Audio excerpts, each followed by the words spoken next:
Oke, di video kali ini saya akan menjelaskan bagaimana listrik itu bisa sampai ke rumah kita ya coy. Buat yang belum tahu nih ya. Nah, kalau buat para yang suhu nyimak aja juga boleh. Oke. Langsung saja di sini ada sistem pembangkit yang dinamakan generator ya coy. Nah, generator ini diputar menggunakan tenaga air, tenaga uap, tenaga nuklir, tenaga surya, tenaga angin, pokoknya banyak lagi lah penyedia pembangkit listrik lainnya ya coy. Oke. Nah, di sini saya ambil contoh pembangkit listrik tenaga air atau PLTA ya coy. Nah, biasanya kan ada bendungan ya coy.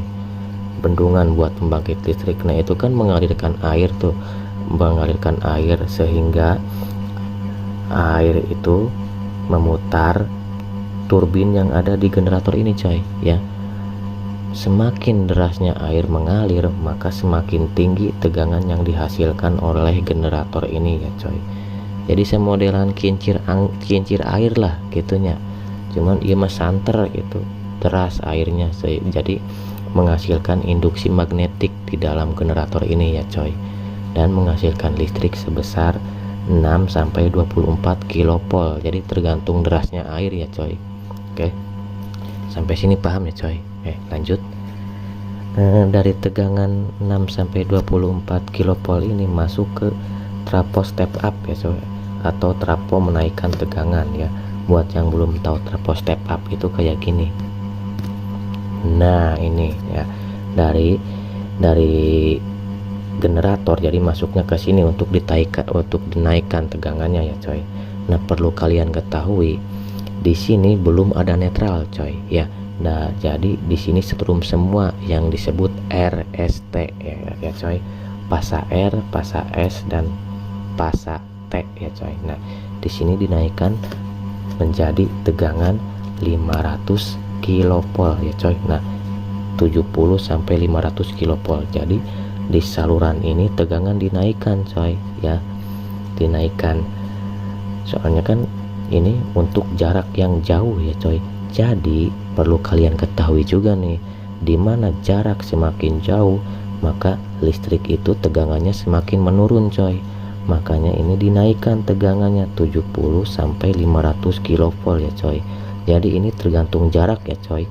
Kalau misalkan jaraknya semakin jauh ya tegangannya juga bisa melebihi 500 kilopol, atau jaraknya cukup dekat ya cukup 150 atau 275 kilopol ya coy ya.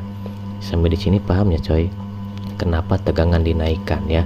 Jadi karena untuk jarak yang jauh ya coy. Oke, lanjut ya. Dari tegangan tinggi atau tegangan ekstra tinggi ini ya bisa langsung didistribusikan ke kelas-kelas industri yang besar ya coy. Oke, contohnya pertambangan ya, itu membutuhkan listrik yang besar ya. Di sini bisa langsung ke pelanggannya ya, yaitu ya industri besar, pabrik ya coy. Oke, paham ya. Oke, dari tegangan 70-500 kilopol ini masuk lagi ke trafo step down atau trafo penurun tegangan ya. Jadi yang tadinya tegangan 500 kilopol itu diturunkan menjadi 20 kilopol atau tegangan menengah, TM ya. TM itu tegangan menengah. Nah, buat trafonya, buat yang belum tahu kayak gini. Nah ya, ini tegangan menengah. Nah, dari sini RST itu tegangannya masih ekstra tinggi ya, 500 kilopol ya coy. Nah, keluarnya itu menjadi 20 kilopol. Nah, di sini juga belum ada netral coy ya. Jadi masih RST, netral belum ada ya coy ya. Sampai sini paham ya coy. Oke, lanjut ya. Dari tegangan 20 kilopol ini, keluaran trafo step down ini ya coy, bisa langsung didistribusikan ke pelanggan bisnis ya. Oke ya, contoh pelanggan bisnis itu perkantoran, hotel, atau mall ya. Oke, paham ya. Jadi tegangan menengah yang 20 kilopol itu bisa langsung didistribusikan ke kelas bisnis ya. Oke ya, paham ya sampai sini ya. Oke, lanjut ya. Terus bisa sampai ke rumahnya itu gimana? Nah ini coy ya, dari tegangan 20 kV ini diturunkan lagi menggunakan trafo step down lagi coy ya, karena ini tegangannya terlalu besar buat ke rumah, jadi diturunkan lagi tegangannya. Kalau langsung ya ngeceblok rumah nah coy ya. Nah ini ada trafo step down lagi coy yang dinamakan tegangan rendah atau TR. Nah tegangan yang dihasilkan ini adalah 380 volt. Oke coy, nah paham ya. Buat yang belum tahu trafo step down yang ini saya contohkan gambarnya coy. Nah ini coy ya, terlihat familiar ya buat trafo ini, karena kan banyak kan di tiang-tiang listrik yang ada dua terus tengah-tengahnya trafo. Nah ini trafo step down distribusi. Oke, jadi di sini nih di trafo ini baru netral itu dilahirkan ya coy.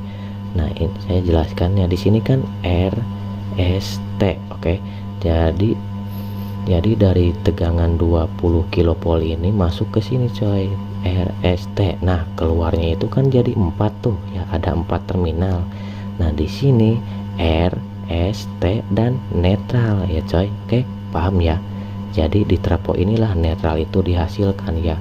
Buat yang belum tahu dalaman trafo ini kayak gini coy. Oke, nah kayak gini coy dalaman trafo step down buat distribusi ya. Nah dari 20 kV kan masuk ke sini tuh ada 3 kabel RST dirangkai, itu rangkaiannya itu delta, jadi dirangkai segitiga kayak gini ya, dililit-lilit lah tembaganya ya. Nah terus keluarannya ini Y atau star ya, jadi rangkaiannya star kan, kayak bintang gitulah rangkaian lilitannya. Nah dari sinilah netral itu berasal ya coy. Nah oke, dari tengah-tengah ini netral R, S, T dan N ya. Untuk lebih jelasnya ini nih. Nah oke coy. Oke, nah ini kan ada tegangan 20 kV ya coy masuk. Nah ini anggap ini trafo, ini kan hanya sebuah wiringnya ya, diagram di dalam trafonya ini ya coy. Nah ini kan keluarannya tuh R, S, T dan N. Nah netral ini kan di tengah-tengah ini ya, jadi netral. Nah kok bisa sih bisa sampai ke rumah itu tegangannya 220? Nah karena ada netralnya yang masuk ke rumah coy. Oke, contoh nih ya, apabila kita mengecek pakai multitester ke N dan T itu akan menghasilkan tegangan 220. Tapi apabila kita mengecek pakai multitesternya ke fasa T dan R atau S, itu akan menghasilkan tegangan 380 volt. Oke ya, makanya untuk ke rumah itu ada netralnya. Supaya apa? Supaya tegangannya 220. Oke, jadi ada dua kabel itu antara netral dan fasa. Oke, entah itu fasa R, entah itu fasa S, entah itu fasa T. Oke, sampai sini paham ya coy. Saya ambil contoh di jalan A ya coy. Di jalan A menggunakan fasa R. Contoh ini ya, jalan A menggunakan fasa R, otomatis yang masuk ke jalan A itu R dan netral. Ntar di jalan A dibagi lagi ke rumah-rumah warga. Oke coy. Terus di jalan B menggunakan fasa S, otomatis di jalan B masuk kabel tuh S dan netral, masuk ke jalan B lalu dibagi lagi ke rumah-rumah di jalan B. Oke coy. Nah terus yang ketiga di jalan C ya, di jalan C itu masuk fasa T, otomatis yang masuk ke jalan C itu fasa T dan netral, terus dibagi lagi. Kenapa harus seperti itu? Karena supaya seimbang bebannya ya coy, jadi enggak menumpuk satu fasa untuk banyak perbandingannya tuh ya, balance lah intinya, balance ya. Kayak paham ya sampai sini ya coy. Nah itulah ya cara listrik sampai ke rumah kita menghasilkan tegangan 220 volt. Oke ya, paham ya coy. Oke, terima kasih yang sudah menyaksikan, semoga bermanfaat. Yuk, assalamualaikum.